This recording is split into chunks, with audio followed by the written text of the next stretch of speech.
Incredible film. So powerful. So now please join me in welcoming to the stage co-director Brendan Bellomo and artists Slava Leontyev and Anya Stasenko and Matthew Carey, the documentary editor at Deadline Hollywood. Stage right.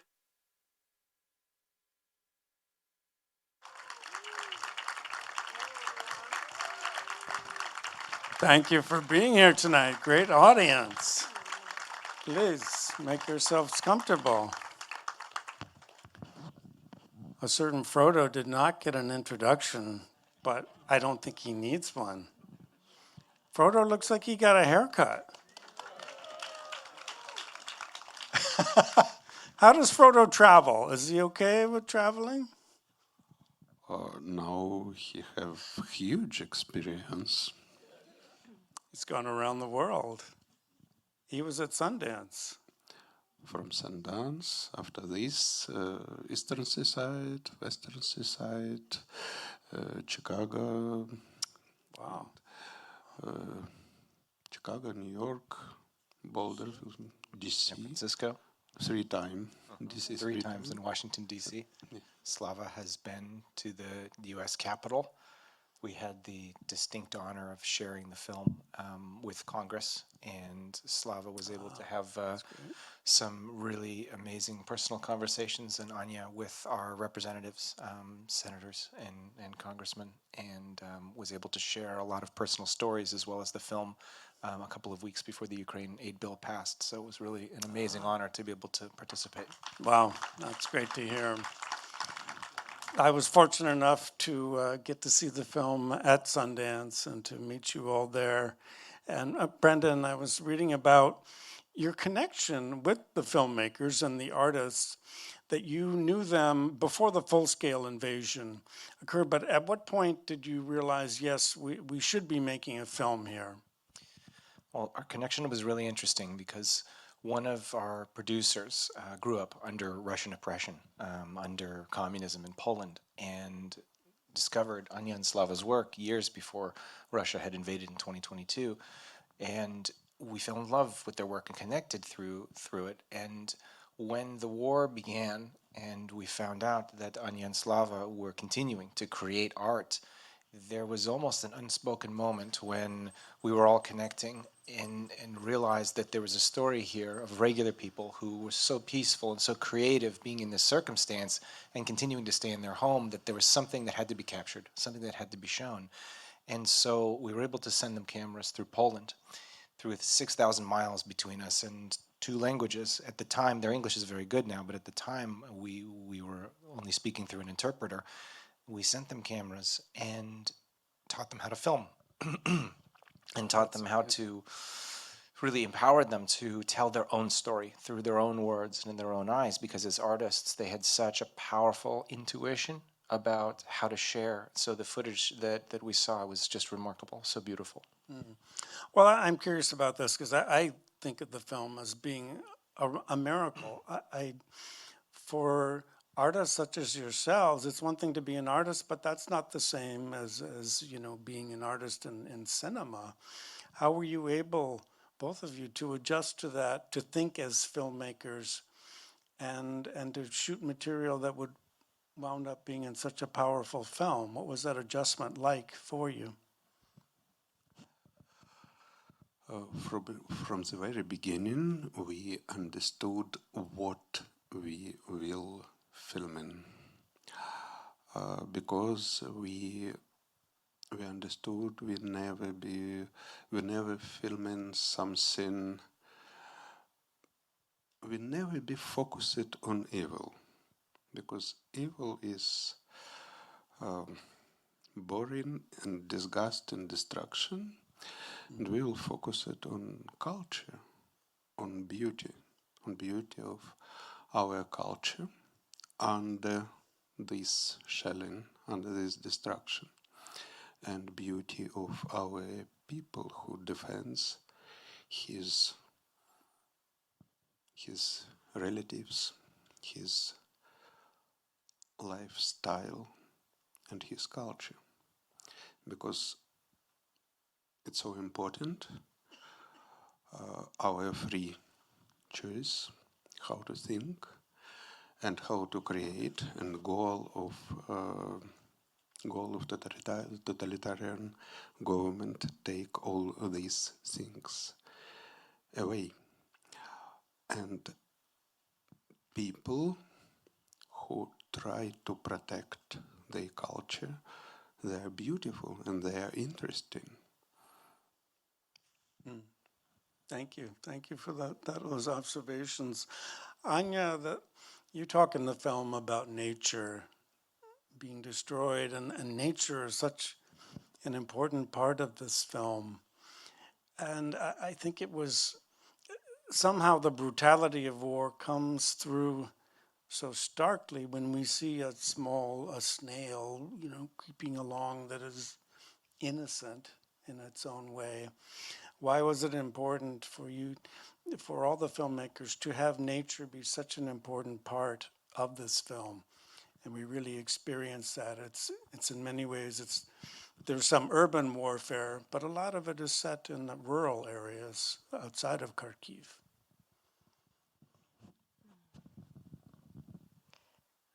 From first time of war, our favorite places around Kharkiv was mined, was under missiles attacks. Every time we don't know this our favorite place, we may see them in spring or not. All this in one time, all what we feeling like our earth of our space in one time, all this became like something like miracle. Today you see this beautiful world. Maybe yesterday you don't see them. Maybe yesterday all this fired, all mined, or something else. And in our film, we every time traveling around Kharkiv and filmed all this so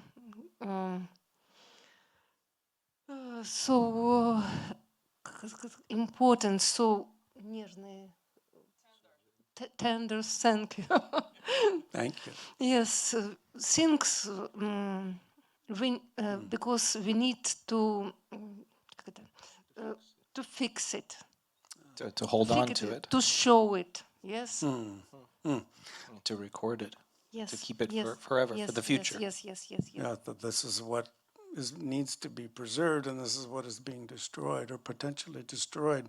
You make an interesting choice. Well, I'm not sure whose choice it was, but there's a humor in the beginning of the film. I mean, they talk about in Hollywood, this is probably not a term you're familiar with, of the meet cute. Talk about meet cute, of how you two met. I mean, it's such a delightful, lovely, humorous story, which sets an interesting tone for the film. Tell me about choosing to have that at the beginning of the film. That's a really great question. I think because we were getting to, we had known each other since before the invasion, but we really started to get to know each other during the process of filming. And when you see Anya and Slava in this film, and they're telling the story about Slava, being this, almost this replacement for this little rabbit toy, and this amazing connection that they've had since almost birth, it's very infectious and it's very personal. And I think there's something that no matter what's happening in Ukraine, they're still living their life. They're still telling stories. They're still finding ways to live, finding joy. They're not letting this oppression and this destruction dictate their lives. And we thought this was very important because when you speak with Anya and Slava, they always find something positive and good. And I think that is the way that you resist destruction, and that you resist the erasure of stories, because stories are how we maintain culture. They're how we maintain our identity. It is through music, it is through art, it is through the telling of stories. And so to hear something so joyous, a story of their past, and have that at the beginning, this was key to the film, to tell you, even a small story like this is going to be very important in this film, and it sets the stage for the rest of it. Did you always know you would want to have Frodo in the film? And I ask that because I think it's actually, to me, it's subtle but very important that somehow you can get through to the human heart sometimes more easily with an animal. I don't know what that says about us as a species, but that touches people very deeply to see him bouncing through the fields of flowers. And you have beautiful shots, you know, almost perspective shots of him. So tell me about having Frodo in the film and why that was important. Thank you so much. Frodo follow us in all our experience, and sometimes it's not so pleasure for us and for Frodo, but we really connected, and Frodo's point of view really important for us, and I hope important for audience, because this Frodo is just one of our team. One of your team. Yeah, absolutely. And he becomes certainly part of our heart. We are going to open it up to questions, by the way, so begin to think about those.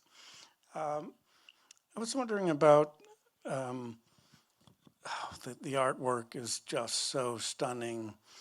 You know, I think for most of the film you were in Los Angeles. You're very far away from them. I'm going to imagine that you have since then held one of these artworks in your hand. What is it like to hold one of these porcelain figurines? It's like stepping into their lives. I mean, that's the only way I could describe it. It's like if you were to take a dream that you had or a memory and you'd freeze it on this skin of this creature, of this animal. And I think what brought us together, you know, to create the animations in the film, because they're so central to this story, it was a really kind of a worldwide effort. I mean, we had people coming together in Australia and the United States, along with Ukraine, and in Poland there was a team of animators that hand drew almost 7,000 frames based on Anya's paintings for many years. And they didn't just come together because we had a common language of art. They came together because I think so many people around the world couldn't believe that in this time, in today's world, that a free democracy could be attacked and invaded. And I think democracy is more threatened now than ever.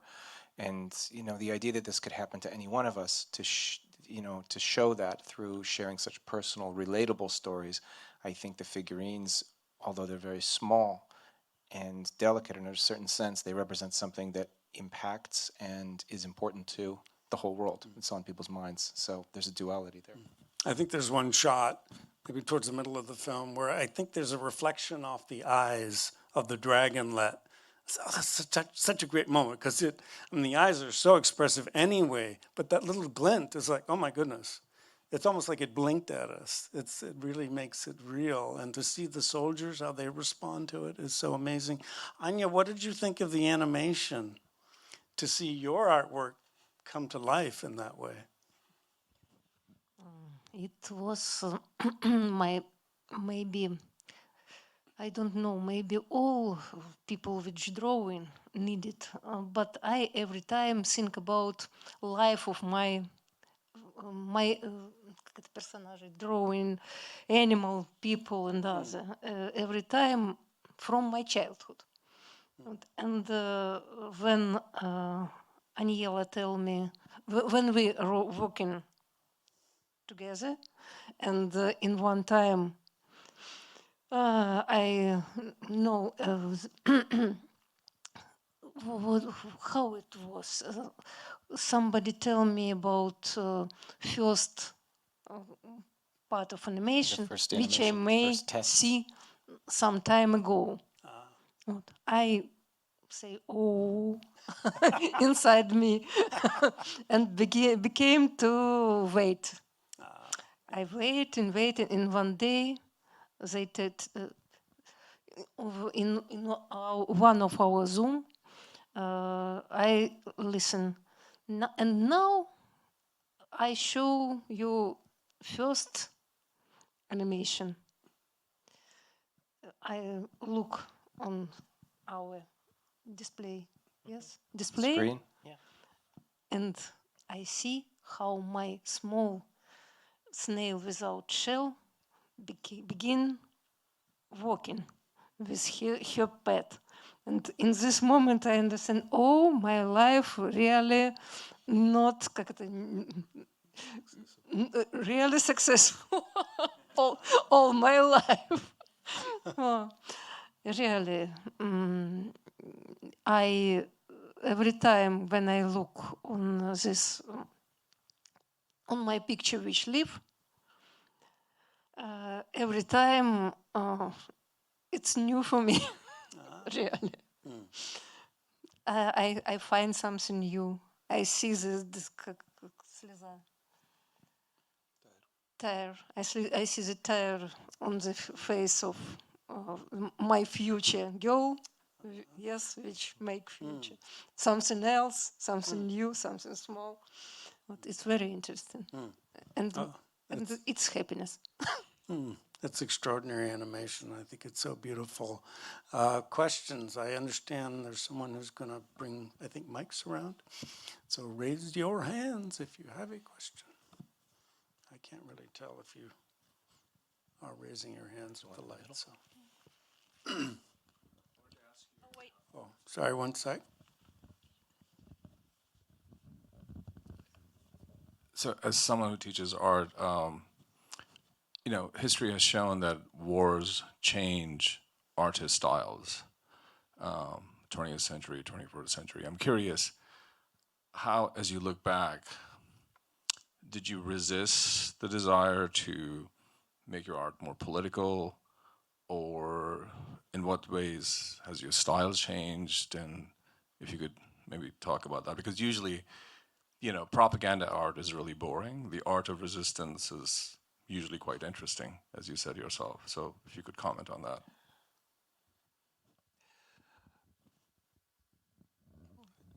Me or you?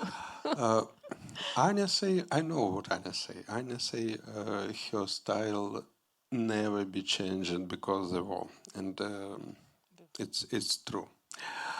But I every time say it's my world, and Russian troops not come inside my world. but I want to say something else. From the beginning of Russian invasion, our museum was destroyed. Our university was destroyed because our culture, because our art is target of this invasion, is target for Russian troops, because they try to destroy our identity. And we can rebuild some building, we cannot fix all this destruction, but most important things, our artists, our poets was killed, and nobody can fix this. Nobody can bring these people back to life, and because this, they destroyed future of our culture. And this situation forced us just work in our art and live and work instead of all these people. Maybe it's kind of resistance. I don't know, but it's our duty. Thank you for that question.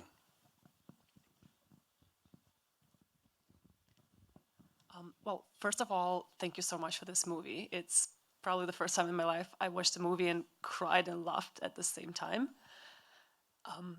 I know you probably had so many different challenges while filming, while putting things together. And curious to hear about your experience. What were the main challenges that you have had to overcome to make it happen? I don't really know where to start with this question, but I think one of the things that was incredibly challenging was it was all of these factors stacked on top of each other. So we were 6,000 miles apart. We were speaking two different languages, and we were working through an interpreter. And so when we were communicating, we were sharing drawings and sharing paintings and sharing art. So we had to find this new language, this universal language to communicate. But then when we began to figure out that we could film on a little bit larger scale, it was about, okay, how do we move camera equipment into Ukraine? And there was a group of volunteers of Ukrainians abroad who were moving medical supplies. And so we were able to bring the cameras along with medical equipment through Poland and then into Kharkiv. And so it was a transportation challenge. And then on top of that, once Anya and Slava and Andrey were filming, there were constant blackouts and shelling and power loss and heat loss and all of these different things. So it was every single thing was working against it. And yet every day they were continuing to make art, they were continuing to film. And Slava talks about how the art as an act of resistance. I think the film became also an act of resistance, sharing the story universally, I think became very important. And so anything that was a challenge, it just, everybody worked together so well to overcome it, and it was just beautiful to see what they created, because it's like you guys say, it's like it's easy to make people afraid, but it's impossible to stop them from living, and I think it's impossible to stop artists from creating.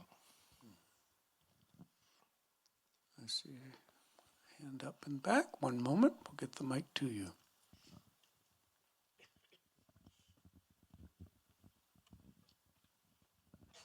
Hello.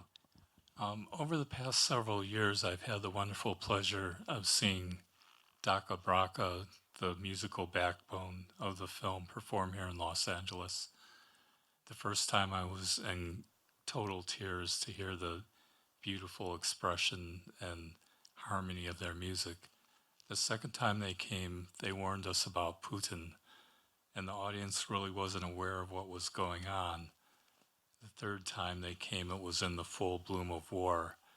And despite how Ukraine was being attacked, their musical expression was more powerful and poignant than ever. And it seems like you've used this group as kind of a mirror for art conquering war and the beauty of the culture persevering.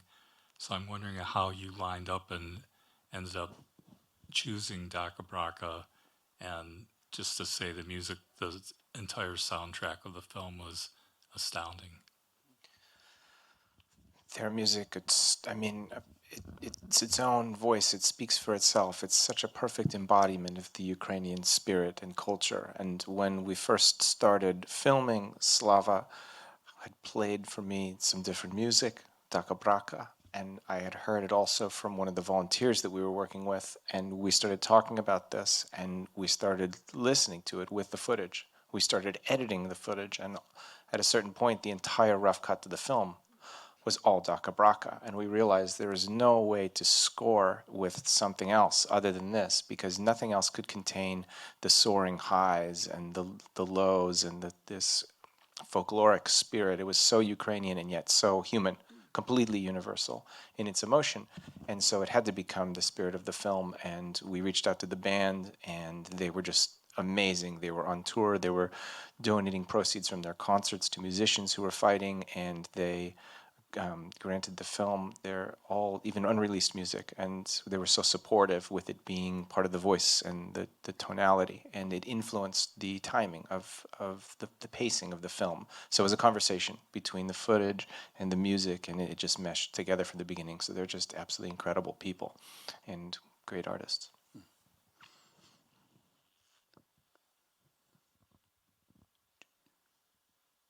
The suspense as the mic arrives. Again, thank you so much. First of all, I'd like to distinguish your camera work because it was literally amazing, and I was just shocked that you didn't use camera before and it was actually your first experience of filming. And I can imagine how risky and dangerous was every shot. So thank you again for this. And I'd like to ask you, how did you meet each other? So did you find out like did you find their works, or how did you find this astonishing story, this amazing family who did this like wonderful, great job? So risky, so beautiful. Oh my God, I even don't have words. Especially, I also want to tell that these episodes where you were searching for mines, I couldn't even breathe during these moments. It was just amazing. Just Well, I can It's answer terrifying. both parts of your question.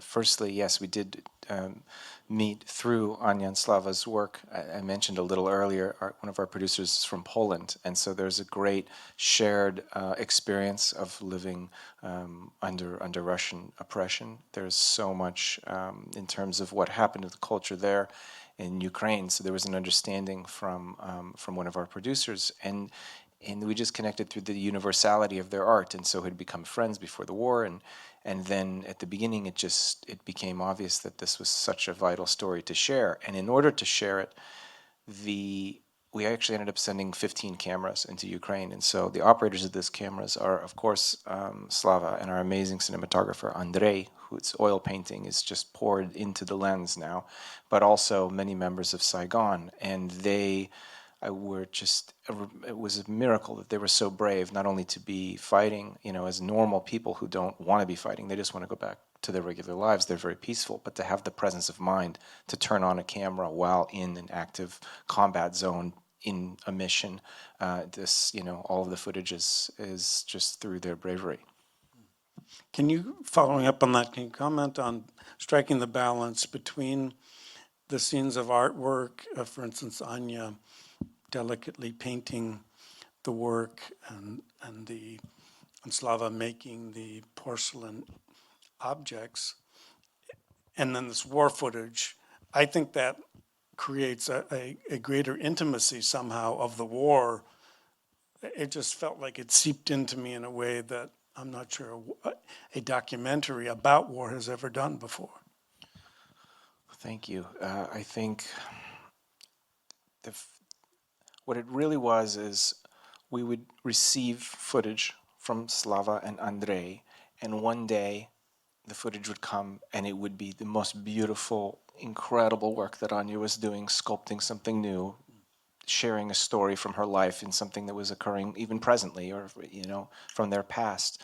And then the next day's footage would be something from the front line. And we realized their life was oscillating between these extremes of resisting this force that was trying to destroy their culture, their lives, and then creating that culture and living life.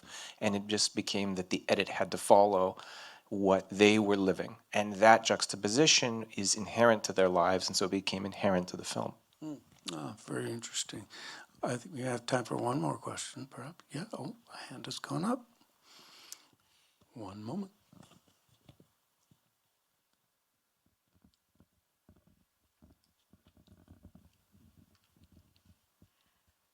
Thank you so much. This is a miracle that you are here, the miracle of your film and your words, and that I'm from Vietnam, and I've been filming there for the last 30 years. The Vietnam War, which we call in Vietnam the American War, I wanted to share with you, lasted over 10,000 days. This will go on a long time for your people. I've been to Odessa at the film festival. I was invited to Kiev. I went to your archives. I fell in love with your people. And with this film, which is so important to be seen, to be shown, I definitely hope that I would see it nominated for an Oscar so that it can be seen by even more people. This is so incredibly important.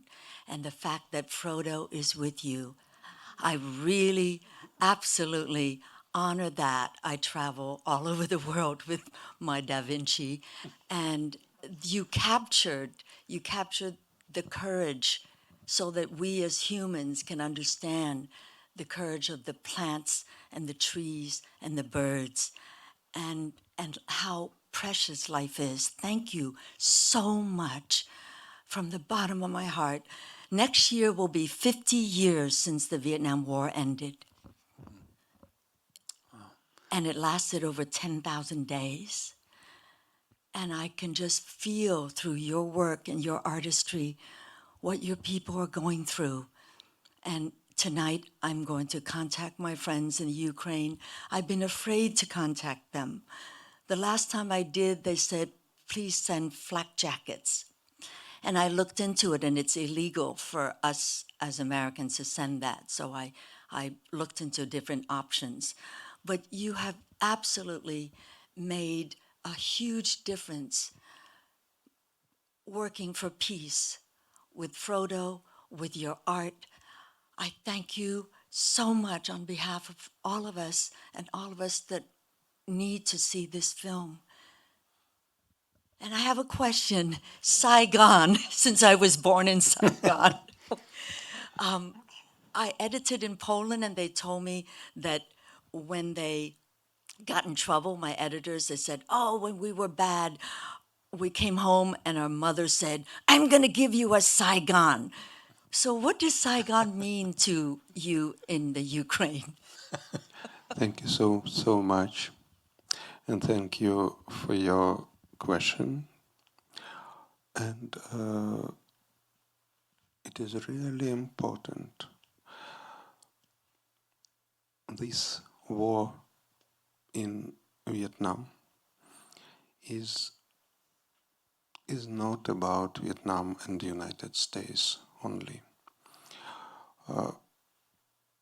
It is really trauma for all world.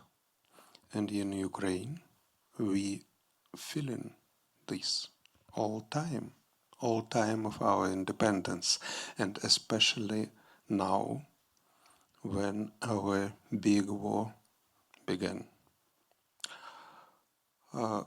Because this, it was absolutely naturally, one day, somebody, I forgot, some of our unit remember quote from Apocalypto Now. Apocalypse Now. Apocalypse Now. And from that day, our unit named Saigon. Interesting, thank you. Before we say thank you, and you have some news to share about distribution of your film in the United States and North America. Indeed, we'll be doing a theatrical distribution of the film with Picture House, who's acquired that for Porcelain War. I'm so speechless up here even saying it out loud. This is just becoming public news today, so you were the first people that we're telling, and we're so excited and honored to be sharing the film, and we'll be in theaters later this year. Congratulations. Thank you so much to Brendan, to Slava, and to Anya for being with us, and to Frodo. It's great to have you here. This is an extraordinary film. Thank you for being here tonight. Thank you so much. It's amazing speaking with all of you. Thank you.